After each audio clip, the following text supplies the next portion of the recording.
স্বামীজির বাণী ও রচনা থেকে গীতা তত্ত্ব। স্বামীজি কলিকাতায় থাকাকালে অধিকাংশ সময়ে তদানীন্তন আলমবাজারের মঠে বাস করতেন। এই সময় কলকাতাবাসী কয়েকজন যুবক, যারা পূর্ব হইতে প্রস্তুত ছিলেন, স্বামীজির নিকট ব্রহ্মচর্য বা সন্ন্যাসব্রতে দীক্ষিত হন। স্বামীজি ইহাদেরকে ধ্যান ধারণা ও গীতা বেদান্ত প্রভৃতি শিক্ষা দিয়া ভবিষ্যৎ কর্মের উপযুক্ত করিতে লাগিলেন। একদিন গীতা ব্যাখ্যাকালে তিনি যে কথা বলিয়াছিলেন, তার সারাংশ জনৈক ব্রহ্মচারী কর্তৃক লিপিবদ্ধ হয়। তাহাই এখানে গীতা তত্ত্ব নামে সংকলিত হইল। গীতা গ্রন্থখানি মহাভারতের অংশ বিশেষ। এই গীতা বুঝিতে চেষ্টা করিবার পূর্বে কয়েকটি বিষয় জানা আবশ্যক। প্রথম, গীতাটি মহাভারতের ভেতর প্রক্ষিপ্ত অথবা মহাভারতেরই অংশ বিশেষ, অর্থাৎ উহা বেদব্যাস প্রণীত কিনা। দ্বিতীয়, কৃষ্ণ নামে কেউ ছিলেন কিনা। তৃতীয়, যে যুদ্ধের কথা গীতায় বর্ণিত হইয়াছে তা যথার্থ ঘটিয়াছিল কিনা। চতুর্থ, অর্জুনাদি যথার্থ ঐতিহাসিক ব্যক্তি কিনা। প্রথমত, সন্দেহ হইবার কারণগুলি কি, দেখা যাক। প্রথম প্রশ্ন, বেদব্যাস নামে পরিচিত অনেকে ছিলেন। তন্মধ্যে বাদরায়ণ ব্যাস বা দ্বৈপায়ন ব্যাসকে ইহার প্রণেতা।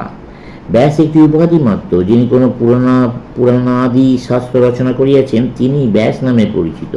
যেমন বিক্রমাদিত্য, এই নামটিও একটি সাধারণ নাম। শঙ্করাচার্য ভাষ্য রচনা করিবার পূর্বে গীতা গ্রন্থখানি সর্বসাধারণের ততদূর পরিচিত ছিল না। তারপরেই গীতা সর্বসাধারণের মধ্যে বিশেষভাবে পরিচিত হয়। অনেকে বলেন গীতার বোধায়ন ভাষ্য পূর্বে প্রচলিত ছিল।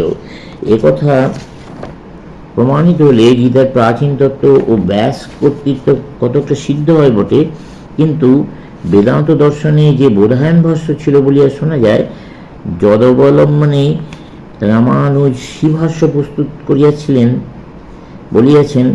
শঙ্করের ভাষ্যের মধ্যে উদ্ধৃত যে ভাষ্যের অংশবিশেষযুক্ত বোধায়নকৃত বলিয়া অনেকে অনুমান করেন, যাহা কথা লইয়া দয়ানন্দ স্বামী প্রায় নাড়াচাড়া করতেন, তাহা আমি সমুদায় ভারতবর্ষ খুঁজিয়াও এ পর্যন্ত দেখিতে পাই নাই। শুনিতে পাওয়া যায়, রামানুজ অপর লোকের হস্তে একটি কীটগ্রস্ত পুঁথি দেখিয়া তাহা হইতে তার ভাষ্য রচনা করেন। বেদান্তের বোধায়ন ভাষ্যই যখন এতদূর অনিশ্চয়ের অন্ধকারে, তখন গীতা সম্বন্ধে তৎকৃত ভাষ্যের ওপর কোনো প্রমাণ স্থাপন করিবার চেষ্টা বৃথা প্রয়াস মাত্র। অনেকে এইরূপ অনুমান করেন যে গীতাখানি শঙ্করাচার্য প্রণীত।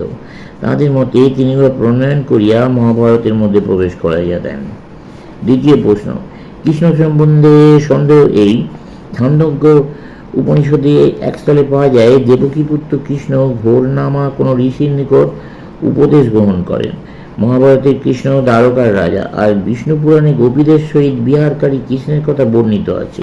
আবার ভাগবতে কৃষ্ণের রাসলীলা বিস্তারিতভাবে বর্ণিত আছে।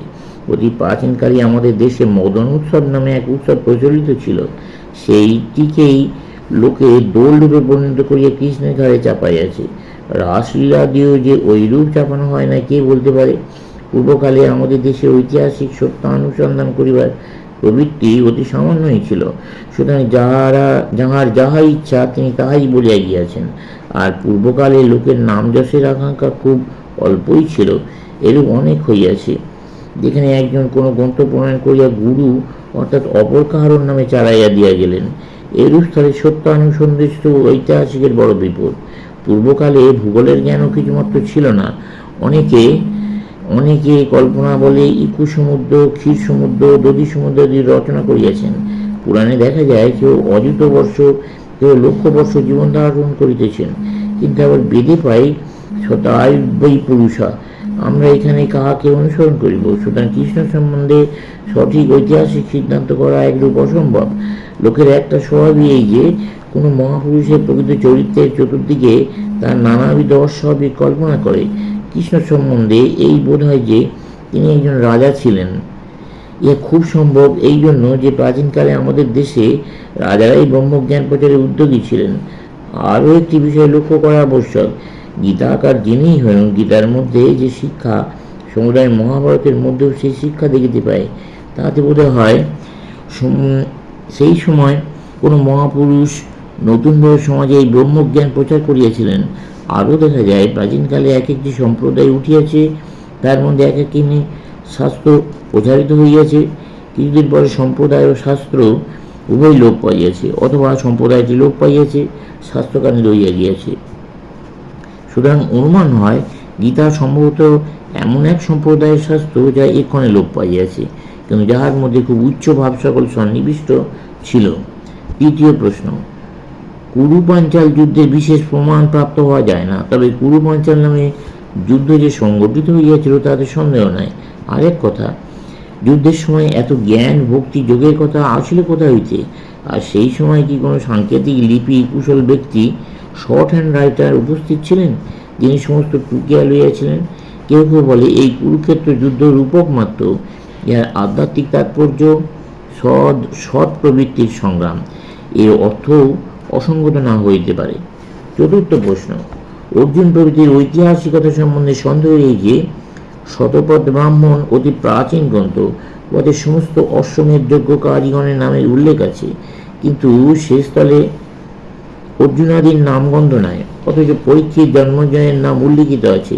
এদিকে মহাভারত আদিতে বর্ণনা, যুধিষ্ঠির অর্জুন আদি অশ্বমেধ যজ্ঞ করিয়াছিলেন। এখানে একটি কথা বিশেষরূপে স্মরণ রাখিতে হইবে যে এই সকল ঐতিহাসিক তত্ত্বের অনুসন্ধানের সহিত আমাদের প্রকৃত উদ্দেশ্য অর্থাৎ ধর্ম সাধনা শিক্ষার কোনো সমস্যা নেই। এগুলি যদি আজই অসম্পূর্ণ মিথ্যা বলে প্রমাণিত হয়, তাহলেও আমাদের বিশেষ কোনো ক্ষতি হয় না। তবে এত ঐতিহাসিক গবেষণার প্রয়োজন কি? প্রয়োজন আছে। আমাদেরকে সত্য জানিতে হইবে, কুসংস্কারে আবদ্ধ থাকলে চলিবে না। এদেশে এই সম্বন্ধে সামান্য ধারণা আছে। অনেক সম্প্রদায়ের বিশ্বাস এই যে কোনো একটি ভালো বিষয় প্রচার করিতে হইলে একটি মিথ্যা বললে যদি সেই প্রচারের সাহায্য হয়, তাতে কিছুমাত্র দোষ নাই, অর্থাৎ দ্য এন্ড জাস্টিফাইজ দ্য মিনস। এই কারণে অনেক তন্ত্রে পার্বতীর প্রতি মহাদেব উবাচও দেখা যায়। কিন্তু আমাদের উচিত সত্যকে ধারণা করা, সত্য বিশ্বাস করা। কুসংস্কার মানুষকে এত দূর আবদ্ধ করিয়া রাখে যে যীশুখ্রিস্ট, মোহাম্মদ প্রভৃতি মহাপুরুষগণও অনেক কুসংস্কারে বিশ্বাস করতেন। তোমাদেরকে সত্যের উপর লক্ষ্য রাখিতে হইবে, কুসংস্কার সম্পূর্ণরূপে ত্যাগ করিতে হইবে, চলবে।